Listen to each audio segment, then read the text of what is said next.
Hello, everybody.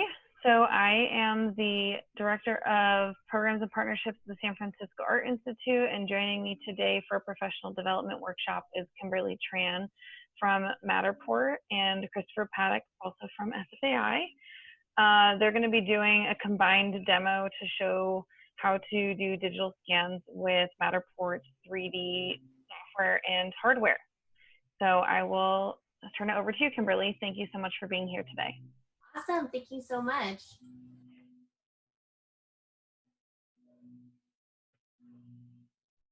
Hi, sorry, I was on mute. Can you see my screen, Matterport slide? Awesome. Kat said, I work for Matterport. I've been with them since October of 2018. And so today I'm just gonna take you through a little bit of information about who Matterport is, the technology that we offer, how to use it, along with Christopher Paddock, demoing it on his phone and in the library, and then also going through the My.Matterport workshop, which is the cloud side of the technology.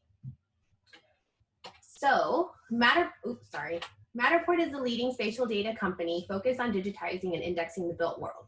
So what we focus on, what we do is we take, we use a hardware component, so a camera, to scan the indoor spaces, and then all that data is then uploaded into the cloud, and the cloud processes it, and then what you get back is a digital model.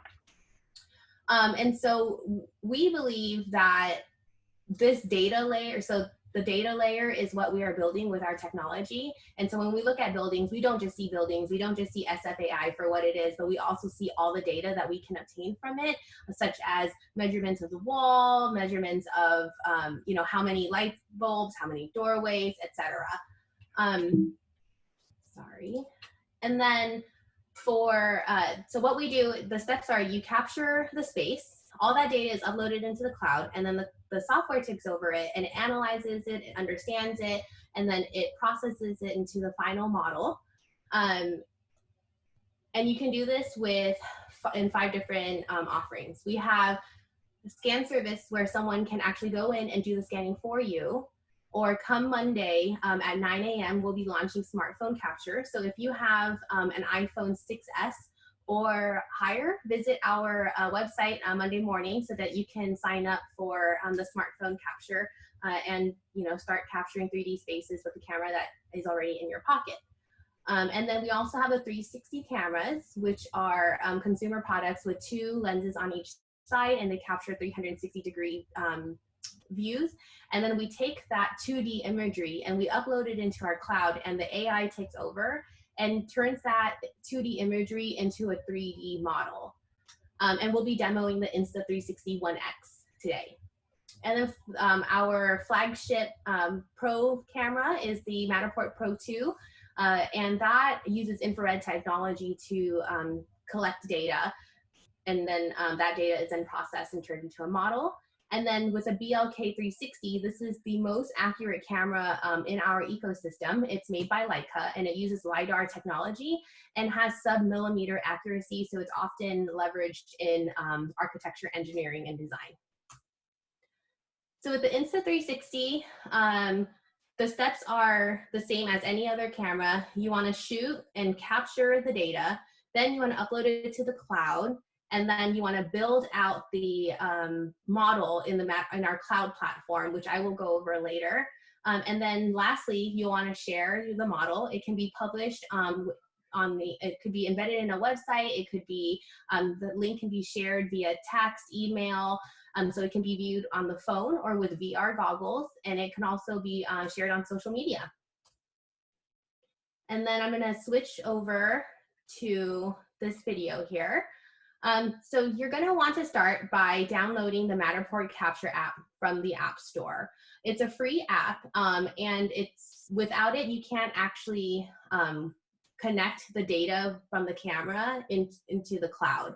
So you need the camera component, you need the free app, and then you also need something to run the app on. So the app is compatible with iPhone or iPads. You can use either. I personally prefer an iPad just because you have a bigger screen to work on when you're scanning, but the iPhone works just fine. So once you download it, you'll want to log into the Matterport cloud. And then Christopher, I don't know if you can take it from here and demo that part, from that part onward. Yeah, sure. Awesome. Let me see if I can just share my phone screen here really quick.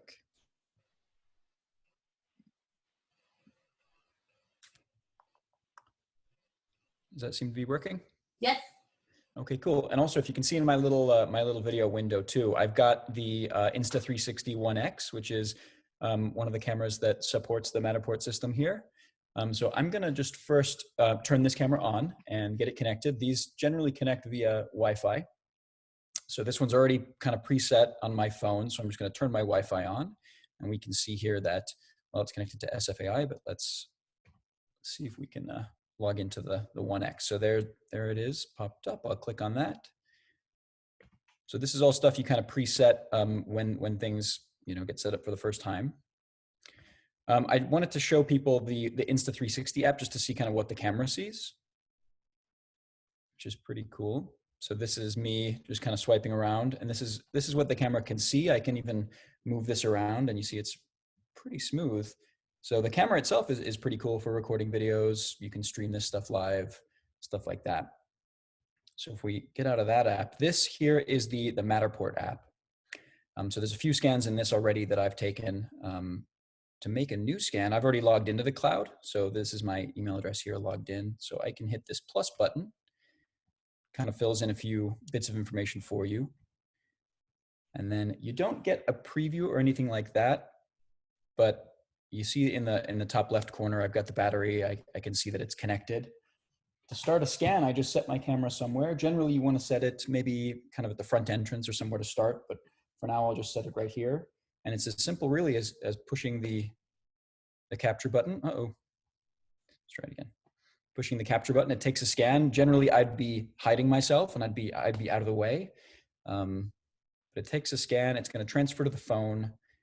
And then what you'll see happen is it's gonna process it, and you're gonna start to see a floor plan view being prepared. So let's just give this a second to process.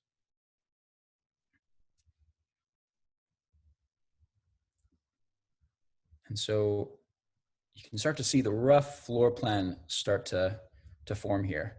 So that number one, that's where I had positioned the camera. You can kind of see the outline of the desk that I'm sitting at here and the table in front. So what I want to do is I just want to move it maybe 5 feet or so.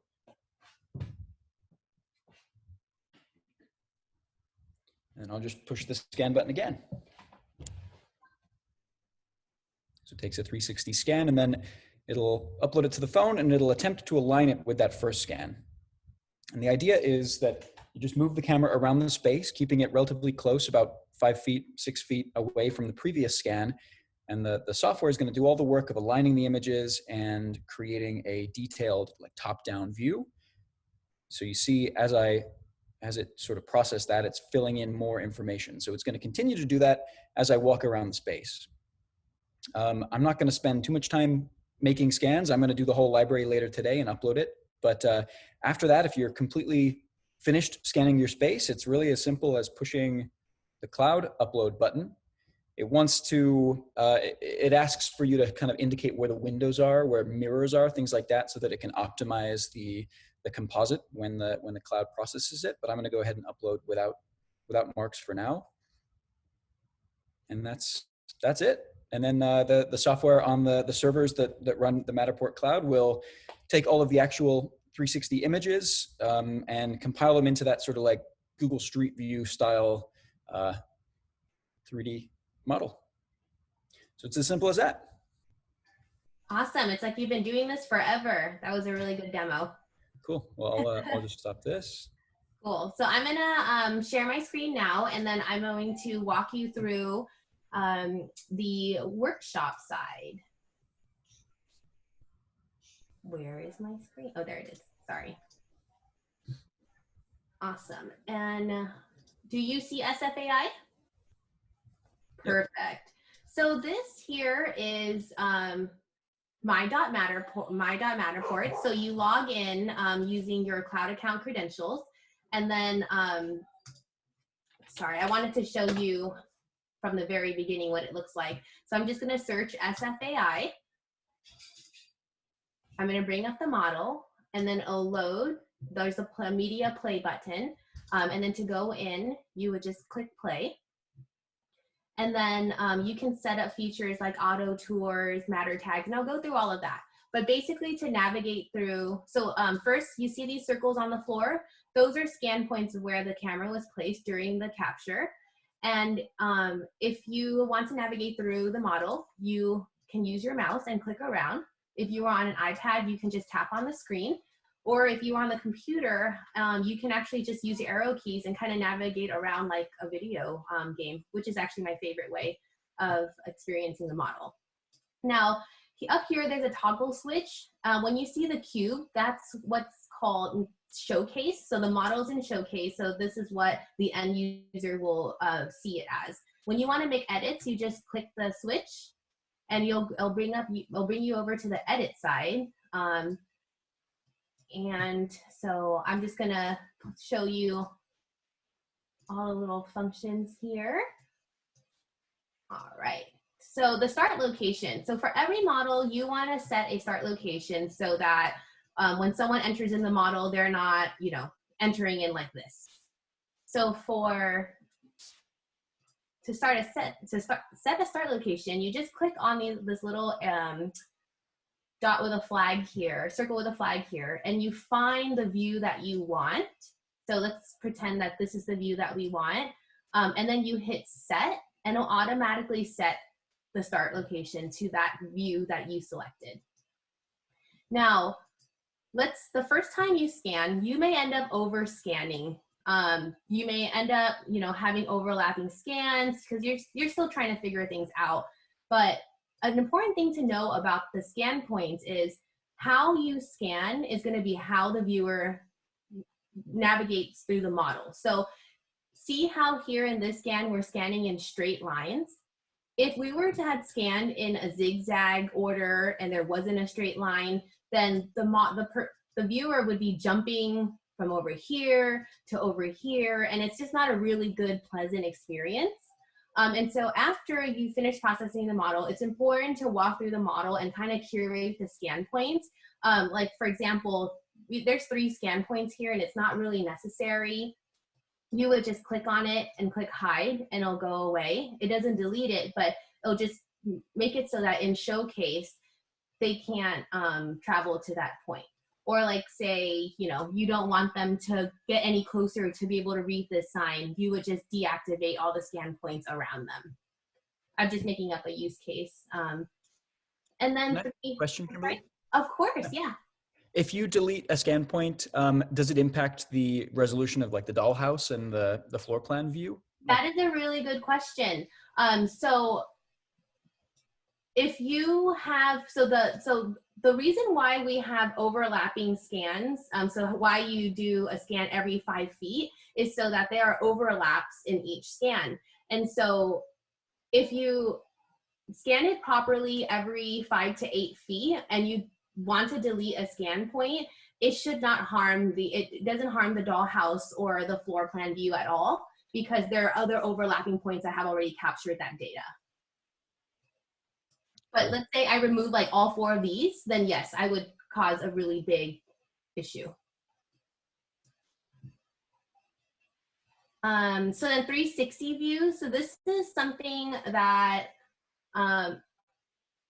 is actually applicable, not applicable with the Insta360 One X, so I'm not going to go into deep detail with it, but it's something that we use with our Matterport Pro 2 camera. Because of the infrared technology, you can't use that camera outdoors because the sun rays will interfere with the infrared. And so when you have to take outdoor scans with our Pro camera, you turn off the 3D function and you just do a 360 picture. So with Insta360 One X, you don't have to worry about that.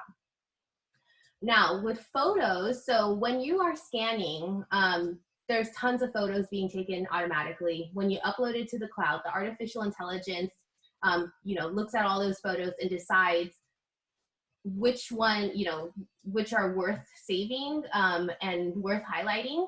And they all get saved right here. I think what we did was we actually cleaned it up because we used this for a demo for an event last September. And so we just cleaned up all the pictures because we only wanted the model showing.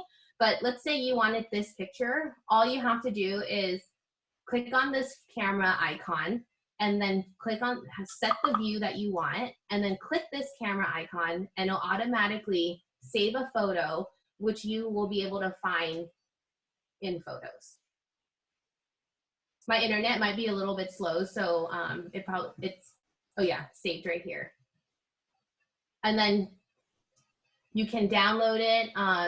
It's a 4K print ready version. And then for labels, so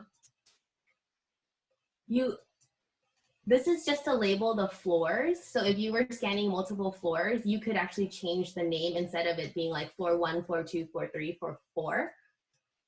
And then measurements. This is a function that is available, and it's usually used in real estate or architecture, engineering, and construction. But basically, you can take any measurement in the model and have it be 99% accurate. I'm gonna delete that so it's not saved in the real model. Matter tags. This is probably my favorite function in my.matterport, and it's a way for you to build out content in the model and make notes. You can load videos, you can hyperlink things, you can add a PDF, add a photo. So it's a good multimedia tool. And so for you to add a matter tag, you would just click on this little target icon, click on add, and then pick a spot that you want to add it in. And then you just, fill in what you want a title for the matter tag, the description, and then you can add a link. You can change the color of the tag. So if you had a color code system that you wanted to build into the model, you can certainly do that as well. And then you can also adjust the height of the matter tag. So it can be really tall, really short, so no stem at all. And then you can also add links to outside media as well. And then the highlight reel, this is also a really cool feature, and we just added it a couple of years ago. But basically, you can walk through the model, select photos, and then set it so that the viewer just has to hit play, and it'll basically walk them through and stop at each of the views that you select. And it's an auto tour. You don't have to have it on. You can actually have it off if you prefer it. And then VR path, it's the same way. And to view the VR, you would actually need an Oculus headset or using a Google VR cardboard. And then at any time, you can just stop it and go back into the model. And then one other feature I wanted to show you is that the AI also automatically creates little videos that you can download and upload to Instagram, Facebook, wherever you feel the need. So yeah, that wraps up my demo of workshop. Oh, actually, one more thing. This is really important. If this isn't, if you don't have it set to public, no one will be able to view your model. So make sure that once you upload it and it's complete, that you turn it to public, because it will always automatically be processed as a private model. And then if you want to invite collaborators, other students into the model so they can also edit, you would just enter in the credentials here. And then to share the space, you can have a link. Here is an embed code for a website. And then this stuff is for real estate, so you don't actually need that. But if you want to enable the VR, all you have, to share the VR link, you would just go here and copy the VR link. And that's it. And then I'd like to open up to questions. I had a question about the Matterport tags. Can you put moving, can you have a video embedded in a tag that can play in space? Yes. Are you able to show us that? I can show you an example, definitely. Yeah, that'd be cool. Give me just a moment here. I just need to find, sorry. We've had a lot of students ask about, you know, essentially like the limitations of SketchUp or other things where you can't have moving image or sound essentially playing quote unquote in the space. Yeah. And I was thinking that this space could be a good alternative for that type of exploration. I think the limit, Kat, too, may be that it's going to play in that pop-up window. Right. Yes. Yeah. It's going to play in the little matter tag. Like it doesn't populate throughout the space. Yeah, I think like you're talking about like augmenting the wall, for example, and putting. Well, even like if a student had a site-specific sound piece and they didn't want to have to like have people click through multiple links to go to a different platform, being able to kind of like enter in the space and click on something as the work location. Mm-hmm. This model has videos. I just need to find them. So here.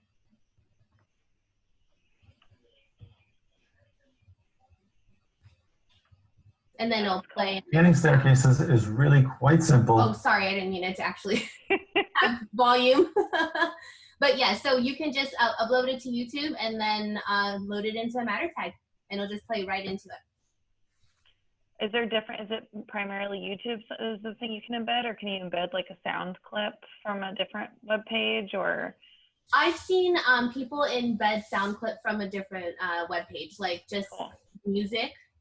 Like I went into a model and they had a matter tag with a song that they wanted you to play while you were experiencing the model.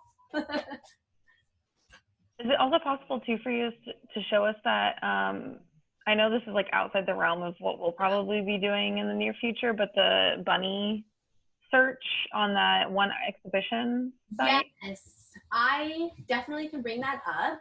I actually don't know how they did it because it was I just think it's cool to see the different ways that people are using the platform. Of course. Hello, and they already changed it.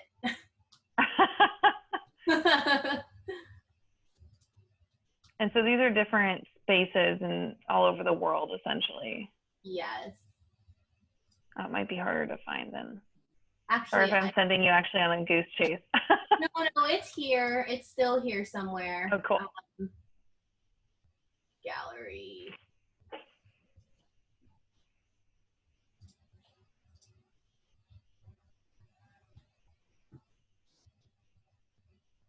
Oh no, they took down the bunny thing already. Oh, okay, interesting. So this was an exhibition that was supposed to, or is it an exhibition or it was like a exploratory art space kind of?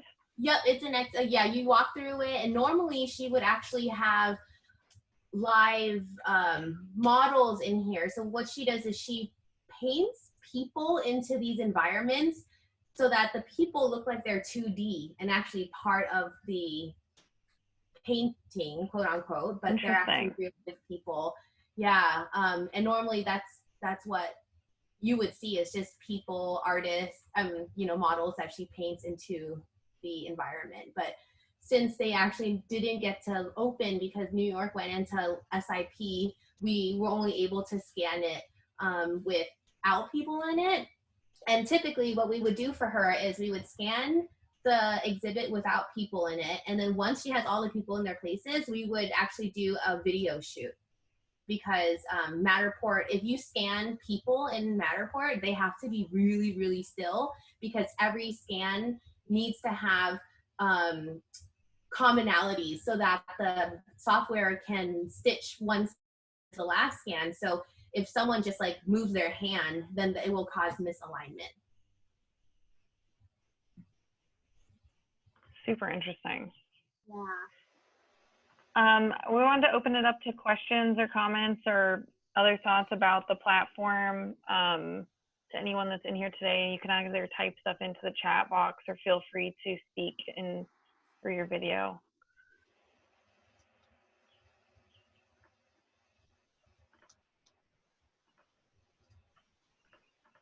In terms of the software too, I mean, we're using it for the school, but I noticed that the camera, the entry-level camera and software is actually very affordable.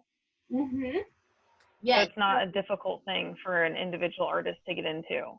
exactly. The 360 cameras, the Insta360 One X, I believe it's $375 or $399. Mm-hmm. And then the software component for the 360 cameras actually start at $999 a month. And there's no limitations to how many models you can store, but there's limitations on how many you have active. So with the starter tier, which is the $999 tier, you are able to have 5 active models. And so what that means is you just have to go into my.matterport, which let me just bring that up.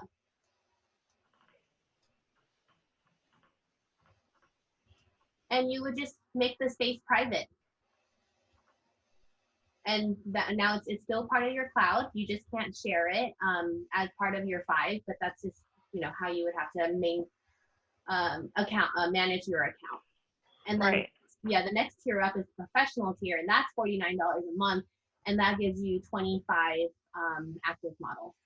That's awesome. And then also I mentioned earlier on Monday that on Monday we're launching smartphone capture. And so smartphone capture is not meant for us to scan entire buildings like SFAI. It would probably take weeks just because of how little it scans at one time.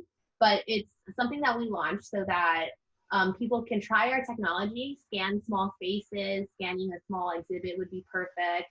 And so it's completely free. You can just on Monday morning, go to our website, sign up for a free account, and download Capture app on your iPhone and iPhone 6s or higher, and you'll be able to make 3D models with your phone. Wow, that's incredible. Yeah, it's really exciting stuff. We announced it in September at the event that we use the SFAI model for, and yeah, now it's true. It's coming out. That's awesome. Oh yeah, and so I found the scan that you wanted to show everyone. Oh yeah. Oops. Oh, does the screen share go? Yeah. Okay. So this was just a regular Matterport model, but using our API and SDK, the engineering team was able to augment it and add basically a hide and seek, or I don't know what you call these games anymore, but we hid 10 bunnies and people needed to go through the model and find them. So we also had a tutorial on how to use the model that we embedded. And then to get started, you just go in and start looking for the bunnies. And there's music in the background too. I don't know if you can hear it, but it's like Alice in Wonderland music. But yeah. Yeah, I guess it's like it's a Easter egg hunt, or like a. It was an Easter hunt for us. We sorry, I'm gonna turn off the music. We did it, and for every click or every visitor, we donated to I forget where we donated to, but we donated for every click. That's awesome. So yeah, any questions from anyone about how to leverage the technology or use cases? I'm here. Do you anticipate adding any other consumer cameras to the list? Because, like, for example, at SFAI, we've got a good amount of different types of 360 cameras. Yeah, so we have Ricoh Theta V and the Ricoh Theta Z1 in our ecosystem. And we are going to add in the Insta360 One R that they just released in January. So we're working on that, but that's later on in the summer. Okay. So the hardware has to support something special that that you leverage. Okay. Yeah.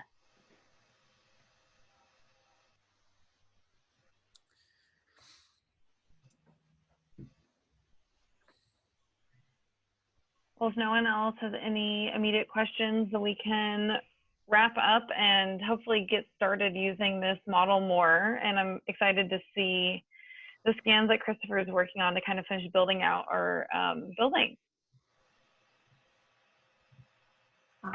Oh, Christopher, to answer your question earlier about downloading the mini map for our original scan.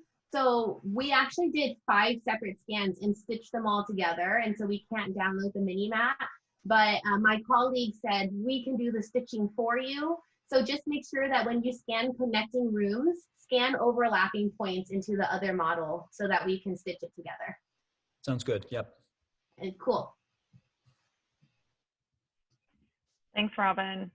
Thank you all for coming, and thank you so much, Kimberly, for all of your support and for Matterport to work with SFAI on kind of helping us move into the future with our exhibitions in our building.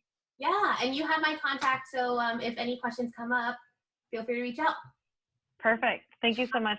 Thank you. Bye. Have a good day, everyone. Bye.